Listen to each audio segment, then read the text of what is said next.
Hi, I'm Lauren, and I've got a story for you.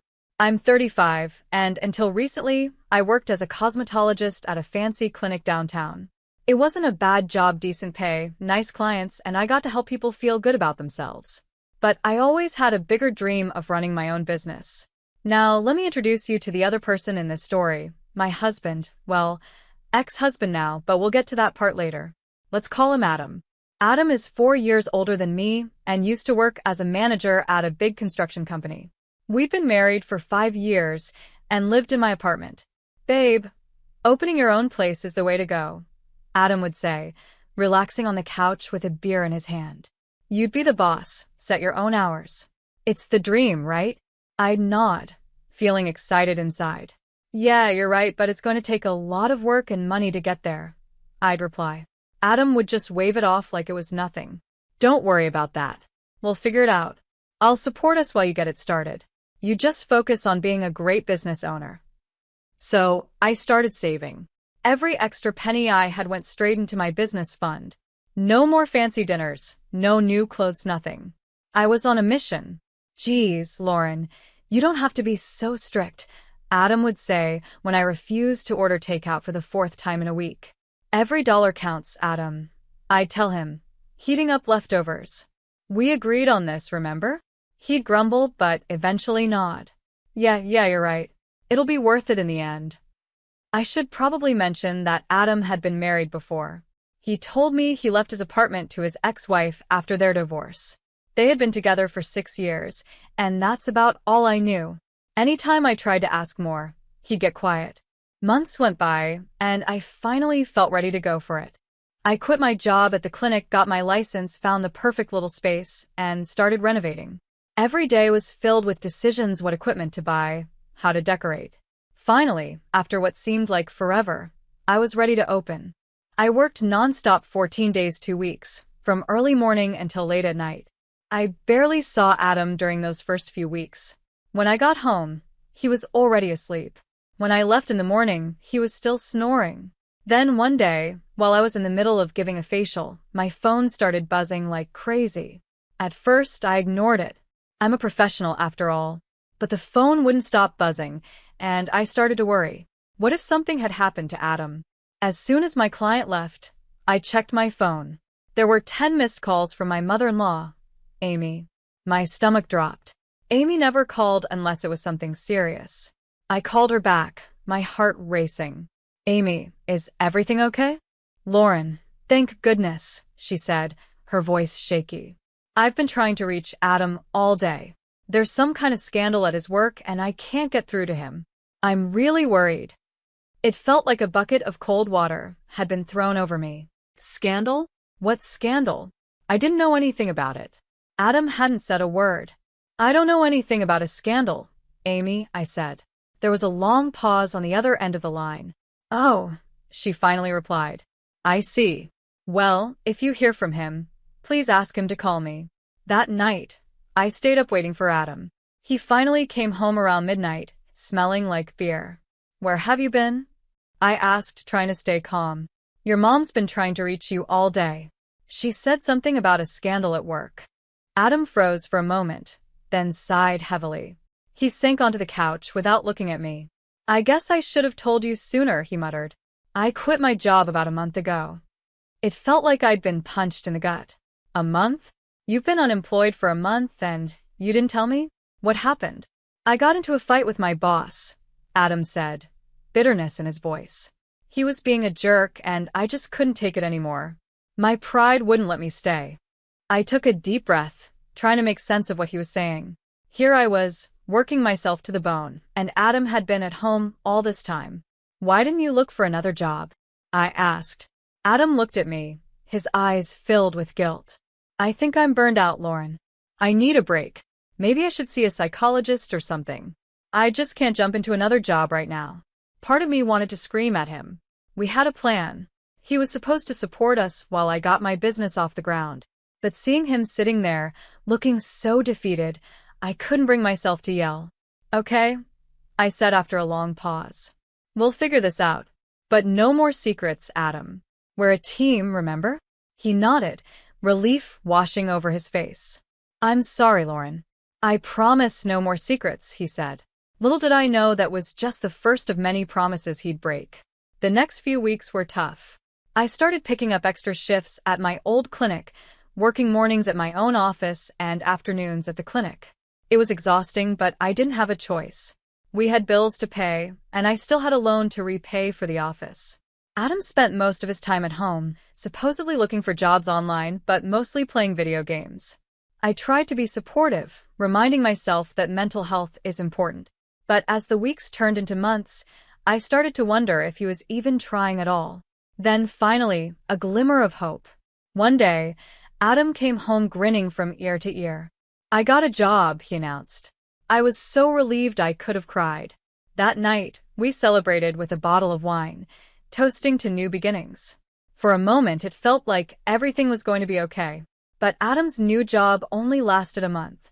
One day, I came home from a long shift to find him sprawled on the couch, beer in hand, staring blankly at the TV. "You're home early," I said, feeling a sinking sensation in my stomach. He shrugged, still watching the screen. "I quit." It felt like a punch to the gut. "What?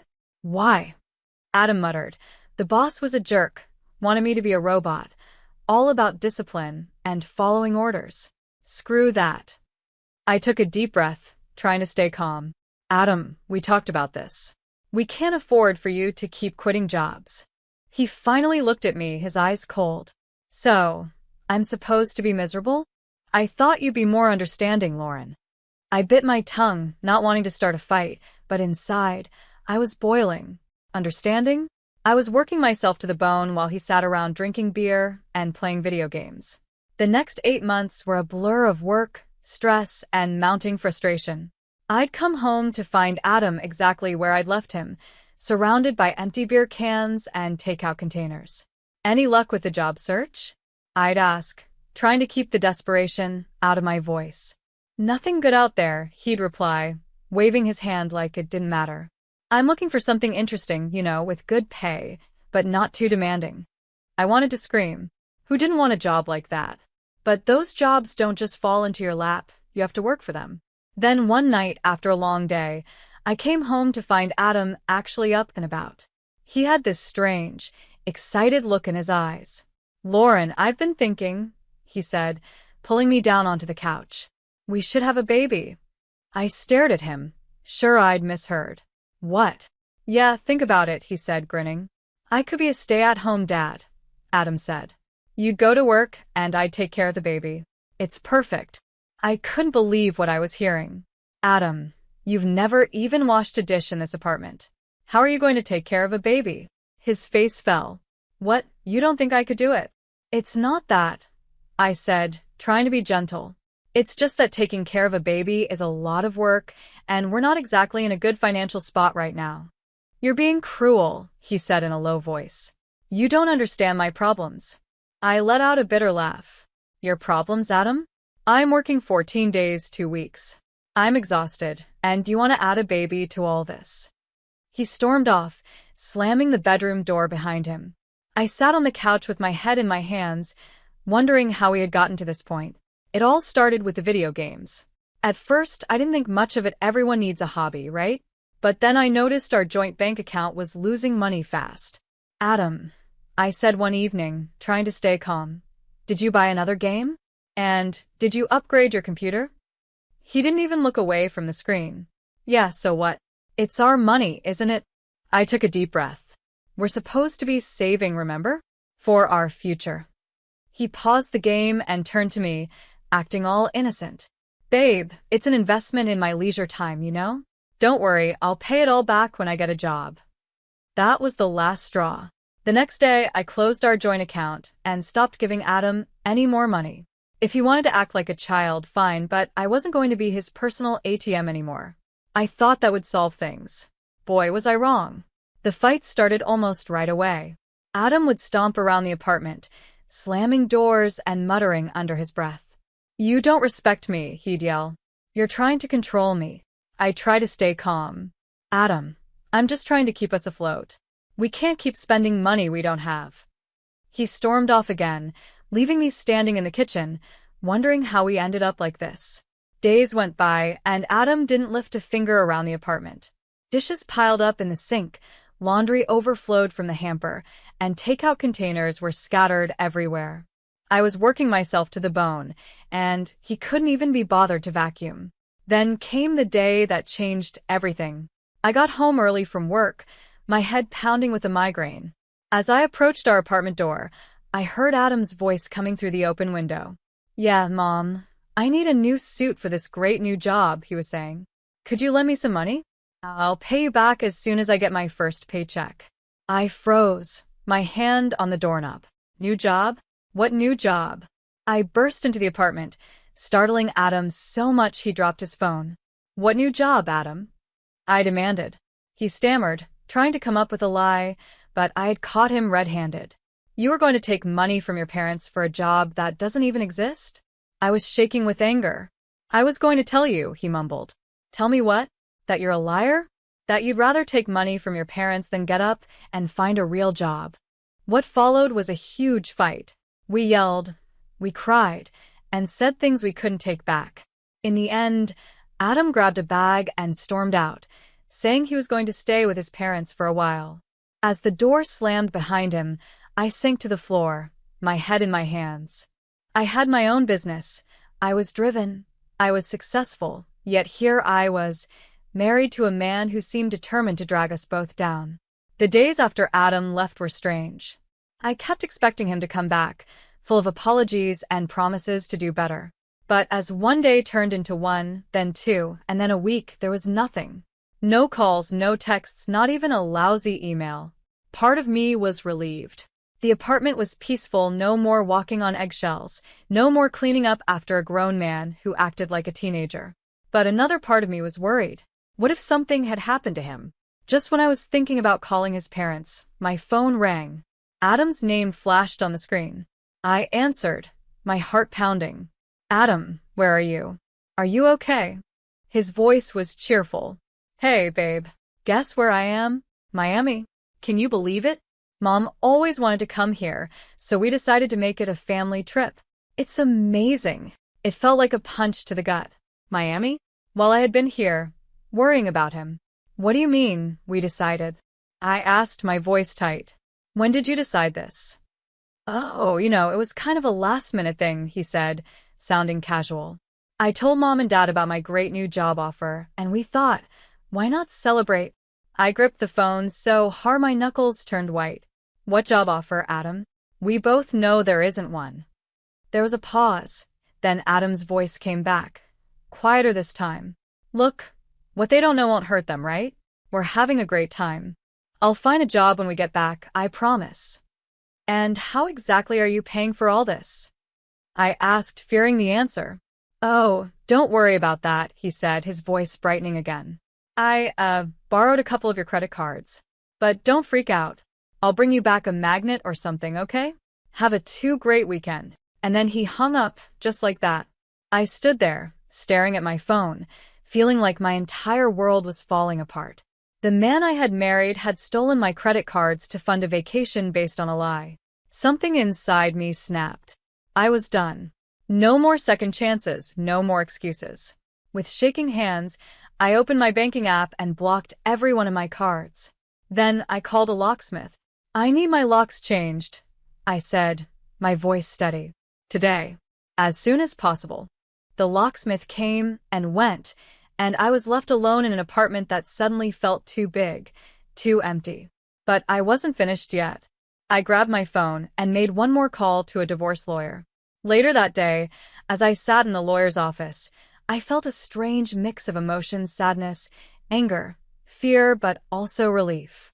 Signing those divorce papers was the first step in taking back control of my life. That evening, I was settling in for a quiet night at home, the first in what felt like forever, when my phone started buzzing. Adam's name flashed on the screen. I took a deep breath and answered. "Lauren, thank God you picked up." Adam's voice was frantic. "Something's wrong with the cards, they're not working. We can't pay for anything." I could hear the panic in his voice, but I felt surprisingly calm. "That's because I blocked them, Adam." There was stunned silence on the other end then. "You what? Why would you do that?" Because they're my cards, Adam. I didn't give you permission to use them. But we're stranded here. Mom and Dad are freaking out. You have to unblock them. I could hear the desperation, but I stayed firm. No, I don't have to do anything. You got yourself into this mess. You can get yourself out. That's when he lost it. Are you kidding me? You're putting me in an impossible situation here. You're my wife. You're supposed to help me. Unblock the cards right now, or I swear to God, I'll divorce you. I burst out laughing, a deep, uncontrollable laugh that seemed to come from a part of me that had been locked away for too long. Oh, Adam, I said once I could speak again, you're a little late with that threat. Then I hung up. The next day, I rented a storage unit and packed up all of Adam's things, every shirt, every game console, every little thing that reminded me of him. It all went into boxes and then into storage. I knew Adam would come home soon, probably expecting to walk right back into our apartment like nothing had happened. Well, he was in for a surprise. Sure enough, a few days later, my phone rang. Adam's voice was a mix of confusion and anger. Lauren, what the hell? I can't get into the apartment. Did you change the locks? Yes, I did, I said calmly. Your things are in a storage unit. I'll text you the address and unit number. My things? What are you talking about? Let me in, Lauren. This isn't funny. I took a deep breath. This was it. I'm not joking, Adam. I've filed for divorce. The papers should arrive at your parents' house any day now. There was a long silence. Then, divorce? Lauren, come on. You can't be serious. We can work this out. Let's start over, okay? I'll do better, I promise. It's over, Adam, I said firmly. I've made my decision. Please don't contact me again, except through my lawyer. I hung up and blocked his number. As I sat there in my quiet apartment, I felt a mix of emotion, sadness for what could have been, anger at all the lies and betrayal, but mostly, I felt relief. For the first time in a long time, I felt like I could breathe. A few days after blocking Adam's number, my phone rang with an unfamiliar number. I almost didn't answer, thinking it might be Adam trying to reach me from a different phone. But something made me pick up. Hello, I said, cautiously. Lauren, it's Amy, Adam's mother. My stomach tightened. Here it comes. I thought the lecture about ruining their family vacation, about being a terrible wife, about not standing by Adam. Amy, I said, trying to keep my voice calm, I'm sorry about what happened in Miami.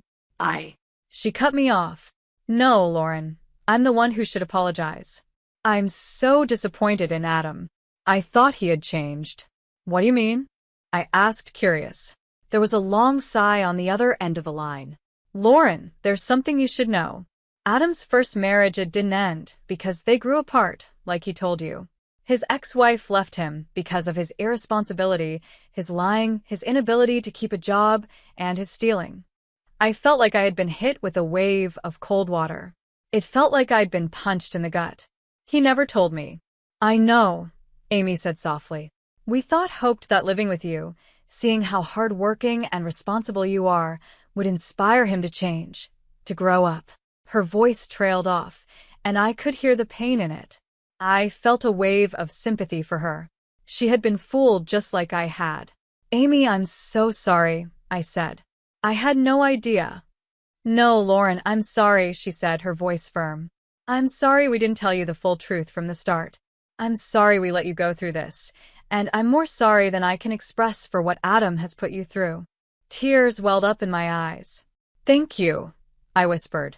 I want you to know, Amy continued, that when we found out the truth, how he had been lying to you for months, how he stole your credit cards, and how he deceived us about having a job, we kicked him out. He's not welcome in our home right now. I was speechless. I had been so worried about being judged by Adam's family, and here they were, standing by me instead. I don't blame you for divorcing him, Lauren, Amy said. You deserve so much better. I just hope you don't think badly of all of us because of Adam's actions. No, of course not, I said quickly. Amy, I never blamed you or your husband. You've both always been kind to me. We talked for a while longer, with Amy filling me in on some of the details I had missed. By the time we hung up, I felt like a weight had been lifted off my shoulders. I wasn't alone in this. I wasn't wrong for feeling betrayed and angry. In the weeks that followed my conversation with Amy, life started to settle into a new rhythm. I threw myself into my work, finding comfort in the familiar routines of my cosmetology office. Without Adam's constant drama and financial strain, I had more energy, more focus, and surprisingly more money. But Adam wasn't going to let go easily. One evening, as I was locking up the office, I saw a familiar figure leaning against my car. My heart sank. "Lauren," Adam called out as I approached. "Can we talk, please? I've changed, I swear. I'm looking for a job, a real one this time. I'll pay you back every cent. Just give me another chance." For a split second, I felt a twinge of something nostalgia, maybe pity. But then I remembered all the lies, all the broken promises, and all the stress and pain he had put me through. "No," I said firmly. "I'm done giving you chances, Adam. Please leave." I walked past him and got into my car, my hands shaking as I started the engine.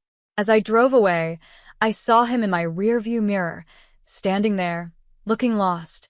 But I didn't turn back. That was the last time. I saw Adam in person that last time, and he tried calling a few more times from different numbers, but I blocked them all. Eventually, the divorce was finalized without any more drama. And you know what? Life got a lot better. Without the constant stress of Adam being unemployed and spending money, my finances improved a lot.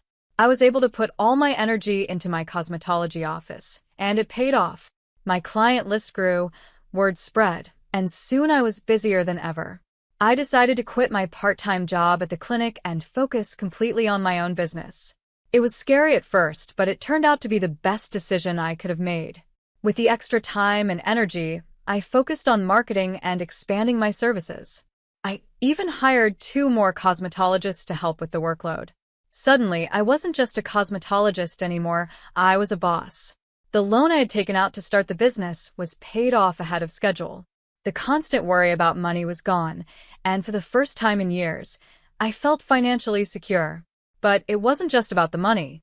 I started treating myself to little things too: weekend trips, nice dinners, those shoes I'd wanted for months. These were things I had always denied myself before, thinking we needed to save every penny for some future that never came. Now, as I sit in my expanded office, looking at plans for a new treatment room, I can't help but be amazed at how much has changed. I'm not just surviving anymore, I'm thriving.